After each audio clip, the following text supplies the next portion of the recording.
All right, my dear fellow people, let's continue. Let's continue with our next topic of the day. Nice, easy, more relatable, very important.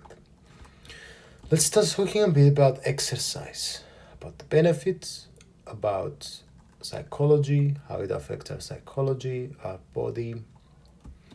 Okay,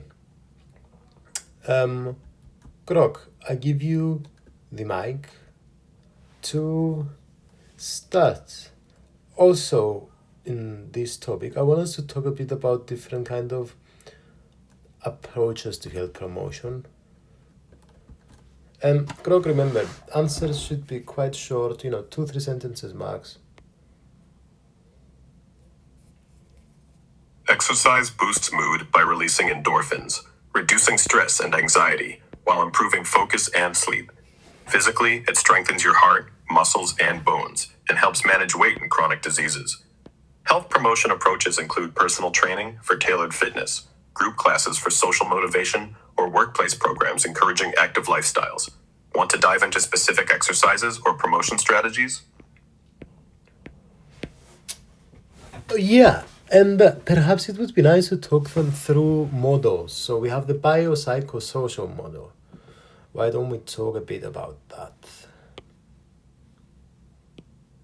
The biopsychosocial model views health as a mix of biological, psychological, and social factors, explaining how exercise benefits all three. It boosts physical health, heart, muscles, enhances mental well-being, less stress, better mood, and fosters social connections, group activities, creating a holistic approach to wellness. Want to explore how this model guides specific exercise programs or other health promotion strategies?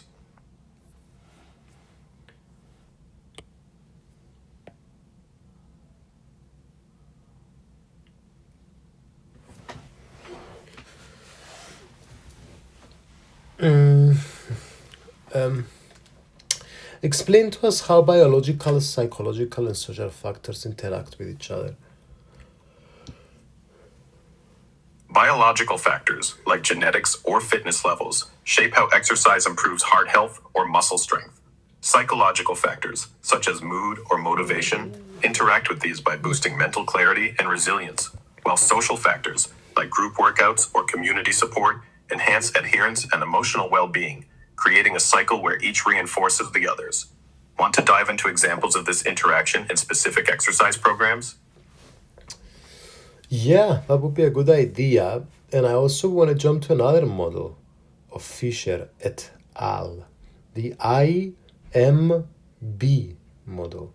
Information, motivation, behavioral skills. And I wonder why they chose these three.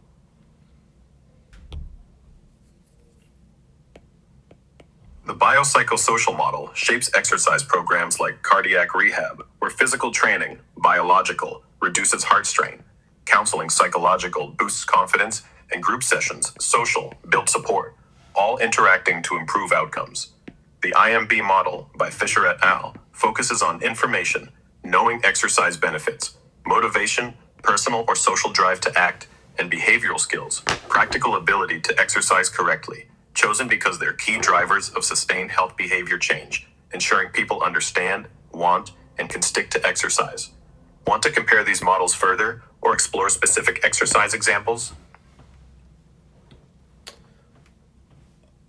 Yes, I want to compare the information, motivation, behavioral skills model with the COM-B, capability, motivation, opportunity, behavior, and explain us how behavior, how opportunity we have physical and social, and what each one includes, how motivation is automatic or reflective, explain us the differences, explain us the differences of psychological and physical capability. The IMB model, information, motivation, behavioral skills, and key B model, capability, opportunity, behavior, both explain health behavior like exercise, but differ in focus. IMB emphasizes information, knowing why exercise helps, motivation, personal desire or social support to act, and behavioral skills, practical know-how, like proper workout form to drive behavior change.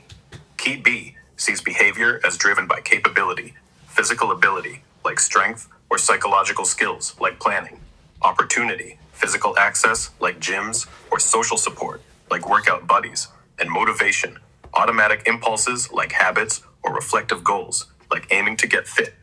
Physical capability includes stamina or coordination. Psychological capability covers self-regulation or decision-making. Physical opportunity involves access to equipment or time. Social opportunity includes cultural norms or peer encouragement. Automatic motivation is instinctive, like craving a run, while reflective motivation involves conscious goals, like training for a race. Key differences. IMB focuses narrowly on knowledge, drive, and skills for specific behaviors, while CEB is broader, incorporating environmental and automatic factors. IMB's information and skills overlap with CEB's psychological capability, but CEB explicitly includes physical capability and opportunity, making it more comprehensive for systemic interventions. Want to explore how these apply to designing exercise programs or dive into another health promotion model? Yeah. So, what would getting your clothes out of the washer be? Would it be reflective motivation, automatic motivation? Getting your clothes out of the washer is typically driven by automatic motivation in the COMB model, as it's often a habitual action done without much conscious thought, triggered by routine or the washer's end signal. If you're doing it to meet a specific goal, like needing clean clothes Hey for an guys, event, I was joking with an example. My housemate came in the room and I wanted to remind them to get their washing out of the machine. Anyway, okay, let's talk about the trans-theoretical model. Pre-contemplation, contemplation, preparation, relapse, action, and maintenance. Explain us what these things are. Explain us why it's called trans-theoretical. MUA, the trans-theoretical model, TTM, explains behavior change, like starting exercise, through 6 stages. Pre-contemplation is when you're not thinking about change, maybe unaware of exercise benefits. Contemplation is considering change but hesitant. Preparation is planning, like buying workout gear. Action is actively exercising. Maintenance is sticking with it long term. Relapse is slipping back but can lead to restarting. It's called trans-theoretical because it combines ideas from multiple theories, like self-efficacy and decision-making, to create a flexible framework for understanding how people progress through change. Want to dive into how TTM guides exercise programs or compare it to IMB or KeyB? Yeah, well, let's do a comparison of all of them actually.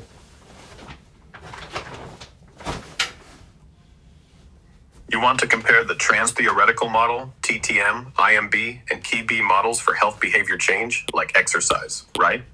Here's a quick breakdown. TTM tracks stages of change: pre-contemplation, contemplation, preparation, action, maintenance, relapse, focusing on how people progress over time, integrating various theories for a broad view. IMB zeroes in on 3 drivers: information, knowing why to exercise; motivation, wanting to; and behavioral skills, how to, emphasizing specific knowledge and skills for change. KeyB links capability, physical or psychological ability, opportunity, physical or social access, and motivation, automatic or reflective, to behavior, offering a comprehensive view that includes environment and habits. Key differences. TTM is stage-based, great for tailoring interventions to where someone's at. IMB is focused but narrower, missing external factors. KeyB is broadest, covering systemic and instinctive elements. Want to explore how these shape real-world exercise programs? I want you to explain to us the concepts of a smack, of a shove, and of a nudge. In regard to life, like,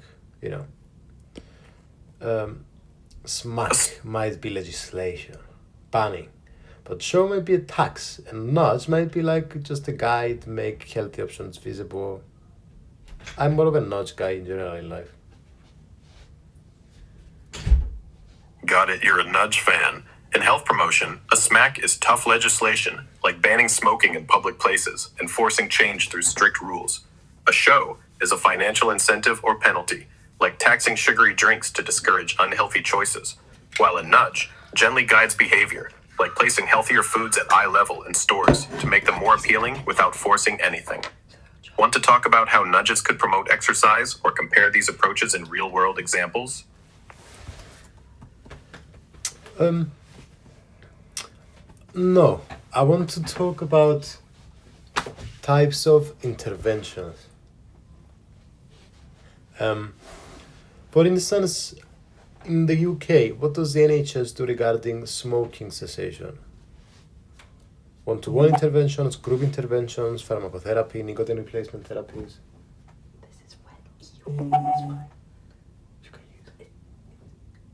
The NHS in the UK offers smoking cessation through group interventions, like local stop smoking services providing weekly support sessions for peer motivation and behavioral counseling, and one-on-one advising for personalized quit plans. Pharmacotherapy includes nicotine replacement therapies, NRT, like patches, gum, or lozenges, to ease cravings, and medications like varenicline or bupropion to reduce nicotine dependence, often paired with counseling for better quit rates. Want to dive into how effective these are or explore specific NHS programs?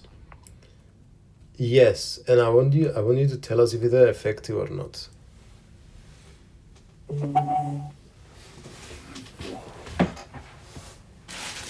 NHS smoking cessation interventions like group support and one-on-one counseling roughly triple quit success rates compared to going solo, with about 15-20% of participants staying smoke-free at 6 months. Pharmacotherapies, such as nicotine replacement therapies, varenicline or bupropion, combined with counseling, boost quit rates by up to 25-30% versus unaided attempts, though relapse prevention evidence is weaker. Want to dig into specific stats or how these stack up globally?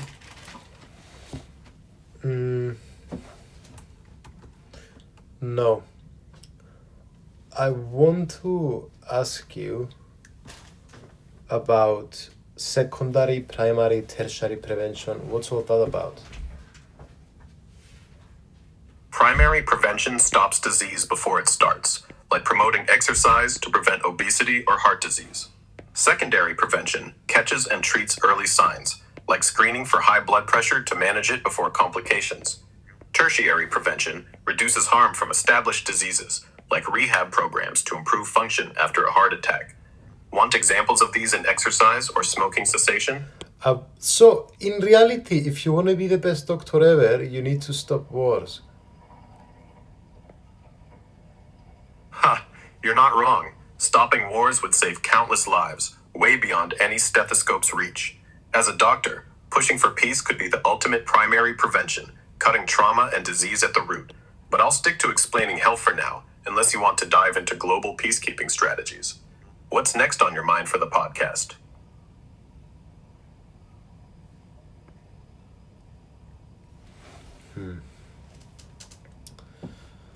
And what's tertiary prevention? Do we have tertiary? Tertiary prevention focuses on managing and reducing the impact of an existing disease to improve quality of life and prevent further complications. For example, in heart disease, it involves cardiac rehabilitation programs with exercise and counseling to strengthen the heart and prevent another heart attack. Want to explore more examples or how this applies to specific conditions like anemia or smoking-related diseases? Sure. All right, so let's dive into more examples of tertiary prevention. For anemia, it might mean ongoing iron supplements and monitoring to prevent complications like heart strain, while for smoking-related lung disease, pulmonary rehab with exercise and breathing techniques helps manage symptoms and slow progression. Want to focus on one condition or shift back to exercise or lung? Okay, I want to ask you about motivational interviewing. What the fuck's that? And also psychosocial interventions. Motivational interviewing is a counseling technique where you guide someone to find their own reasons to change, like quitting smoking, by asking open-ended questions and reflecting their feelings, not pushing advice. Psychosocial interventions mix psychological methods, like counseling with social support, like group therapy, to tackle mental health or behavior issues, often used in addiction or chronic disease management. Want examples of how these work in exercise or smoking cessation?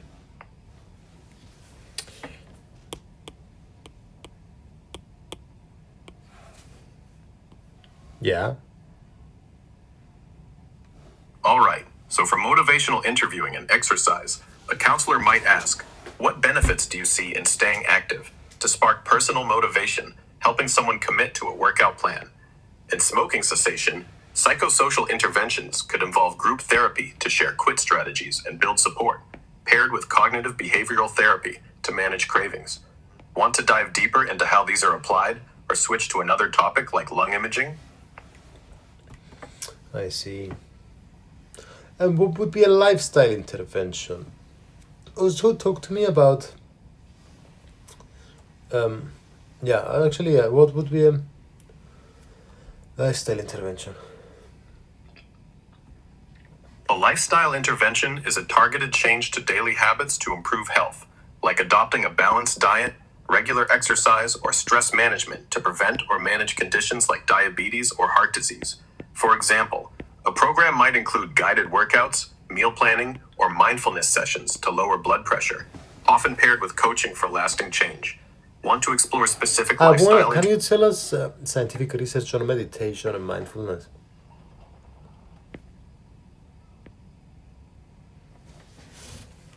Meditation and mindfulness reduce stress by lowering cortisol levels and boosting parasympathetic activity, improving mental clarity and emotional resilience. Scientific studies show they enhance brain function, increasing gray matter in areas like the prefrontal cortex, and improve physical health by lowering blood pressure and aiding immune response. Want to dive into specific studies or how these practices fit into lifestyle interventions? Tell me more, dude. Tell me more. This is very generic, the answer you gave. I want you to quote specific studies, dude. And specific statistics. Go.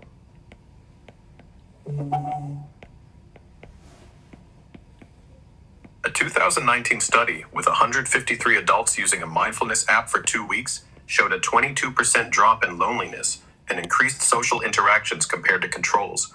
Another study from 2019, analyzing 29 trials with 3,274 cancer patients, found mindfulness practices cut psychological distress by 15% and pain by 10%, with significant But how do we measure pain? How do we measure loneliness? And 2 weeks surely isn't enough regarding the first study.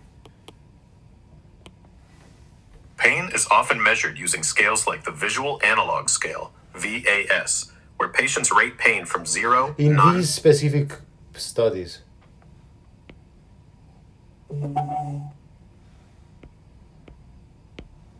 In the 2019 mindfulness app study, loneliness was measured using the UCLA Loneliness Scale, where participants rated feelings of isolation on a 20-item questionnaire, showing a 22% score reduction after 2 weeks. Pain, in the 2019 cancer patient study, was assessed with the McGill Pain Questionnaire and Visual Analog Scale, revealing a 10% pain score drop. While 2 weeks is short, the app study noted sustained social engagement benefits at follow-up. Alright, let's talk now about goal setting. So, goals should be specific, measurable, achievable, relevant, and time limited. Explain that. Goal setting for health, like exercise, uses the SMART framework. Specific goals pinpoint exactly what you want, like run 5K. Measurable means tracking progress, like timing your runs. Achievable ensures it's realistic, like training gradually. Relevant aligns with your values, like improving fitness. Time limited sets a deadline, like in 8 weeks. This approach boosts motivation and success, as shown in studies where SMART goals increased exercise adherence by 20% versus vague goals. Want to explore how to apply SMART goals to lifestyle